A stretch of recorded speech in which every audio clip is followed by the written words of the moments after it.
آج کہہ دیا جاتا ہے اتنے بڑے بڑے علماء شہید کروا دیے. میں نے کہا ہم نے کہا تھا ادھر سے گزریں گے مار دو. کہتے نہیں یہ مطلب نہیں ہے. آپ لوگوں کے ساتھ کوئی ہوتا ہے نا تو پھر یہ مسئلہ ہوتا ہے. تو میں نے کہا کراچی کے جتنے قبرستان بھرے ہوئے یہ سارے ہمارے ساتھ ہوتے تھے.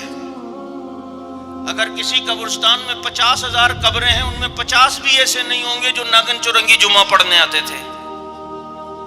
میں نے کہا حضرت جی یہ لا یستاخرون ساعۃ ولا یستقدمون کیا ہے کہ موت کا وقت مقرر ہے. جگہ جہاں ہے تو وہیں آئے گی, جو وقت طے ہے وہیں آئے گا. یہ تو شکر کرو کہ مقام شہادت مل رہا ہے جب وقت طے ہے. اور یہ تو مولانا عادل خان صاحب آپ نے کلپ سنا ہوگا, خود کہہ کے گئے ہیں کہ بزدلی کی زندگی ہم نے نہیں گزارنی, پتہ نہیں کب وقت آ جائے. تو کتنی ہماری خوش نصیبی ہے کہ صحابہ کی عزت کے لیے چلے جائیں, صحابہ کی ناموس کے لیے کٹ جائیں.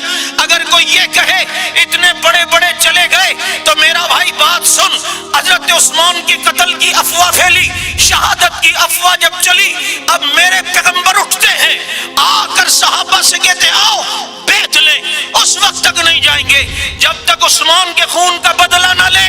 اب ایک عثمان کے لیے, ایک صحابی کے لیے نبی اپنی جان دینے کے لیے بھی تیار, 1400 صحابہ کی جان دینے کے لیے بھی تیار.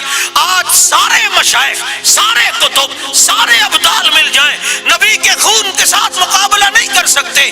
نبی تو نبی ہے, صحابی کے خون کا مقابلہ بھی نہیں کر سکتے.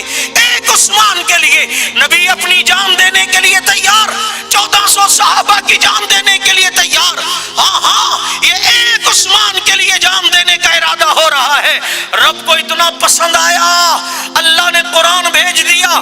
میں نے کہا حضرت جی مجھے بتاؤ, ہم صحابہ کے ساتھ رضی اللہ کہتے ہیں, ابو بکر صدیق رضی اللہ عنہ, حضرت عمر رضی اللہ عنہ, حضرت عثمان رضی اللہ عنہ, ان کو یہ مقام رضی اللہ کا سرٹیفکیٹ ملا کب؟ جب وہ رکوع میں تھے تب, جب وہ سجدے میں تھے تب, جب وہ روزے میں تھے تب, جب وہ تہجد میں اٹھے تھے تب. کہتے پھر کب؟ میں نے کہا جب ایک عثمان کے لیے جان دینے کا ارادہ ہو رہا ہے, ایک صحابی کے لیے کٹنے کا ارادہ ہو رہا ہے, اس وقت قرآن نازل ہوا ہے لقد رضی اللہ عن المؤمنین اذ یبایعونک تحت الشجرہ. اے اللہ ان سب سے راضی ہو گیا جو عثمان کے لیے جان دینے